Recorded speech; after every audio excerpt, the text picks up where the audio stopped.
പറയുന്നത് നീ എന്നെ വിശ്വസിക്കുന്നവനാണെന്ന് പറയുന്നുണ്ട്. ഈമാൻ അത് ഹൃദയം കൊണ്ടാണോ നാവ് കൊണ്ടാണോ, ഈമാൻ ഉറച്ചിട്ടുണ്ടോ ഇല്ലയോ എന്ന് നിന്നെ ടെസ്റ്റ് ചെയ്യാൻ ഞാൻ ഇങ്ങനെയുള്ള പരീക്ഷണങ്ങളൊക്കെ നിനക്ക് തരും. നീ പരാജയപ്പെട്ടു പോകരുത്, നീ ക്ഷമിക്കണം, നീ സഹിക്കണം. എന്റെ മുന്നിൽ വരുമ്പോ ഒരു പാപവും ചെയ്യാത്തവനെ പോലെ സ്വർഗത്തിന്റെ അവകാശിയായി നീ എന്നെ കണ്ടുമുട്ടും എന്ന് അള്ളാഹുവിന്റെ വിശുദ്ധ ഖുർആൻ. അള്ളാഹു നമുക്ക് ഈമാൻ നൽകുമാറാകട്ടെ, അള്ളാഹു ഈമാൻ നൽകുമാറാകട്ടെ. ഈ ഒരു ബോധമാണ് നമുക്ക് വേണ്ടത്. ഒന്നാമത് വേണ്ടത് ഇതാ. രണ്ടാമതായിട്ടോ അള്ളാഹുവിന്റെ ഖലായിലും ഖദറിലുമുള്ള വിശ്വാസമാണ്.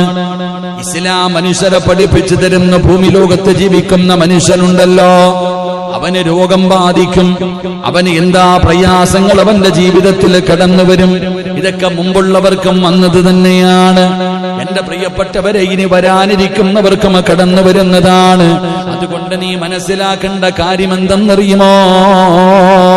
ഖാല റസൂലുള്ളാഹി സ്വല്ലല്ലാഹു അലൈഹി വസല്ലം യഖൂൽ കതബല്ലാഹു മകാദിറൽ ഖലായികി ഖബല അൻ യഖ്ലുഖ അസ്സമാവാതി വൽ അർള് ബി 50,000 സന. ഈ ഒരൊറ്റ ഹദീസ് നിന്റെ ഹൃദയത്തിൽ എഴുതി വെക്കൂ. ആത്മഹത്യ ചെയ്യണമെന്ന് തോന്നുന്നവര്, ജീവിതം അവസാനിപ്പിക്കണമെന്ന് തോന്നുന്നവര്, മരണം കൊണ്ട് സർവ്വതും അവസാനിക്കുമെന്ന് കരുതുന്നവര്, അല്ലാഹുവിന്റെ റസൂൽ അവിടുന്ന് പഠിപ്പിക്കുകയാണ്. ആകാശഭൂമികളെ സൃഷ്ടിക്കുന്നതിന് 50,000 കൊല്ലം മുമ്പ് അല്ലാഹു സൃഷ്ടികളുടെ മിഖ്ദാറുകൾ, അളവുകൾ, അളവ് തോതുകൾ രേഖപ്പെടുത്തിയിരിക്കുന്നു എന്ന് നബി മുഹമ്മദ് മുസ്തഫ സല്ലല്ലാഹു അലൈഹി വസല്ലമ തങ്ങൾ, ഇമാം മുസ്ലിം തങ്ങൾ റിപ്പോർട്ട് ചെയ്ത ഹദീസ്.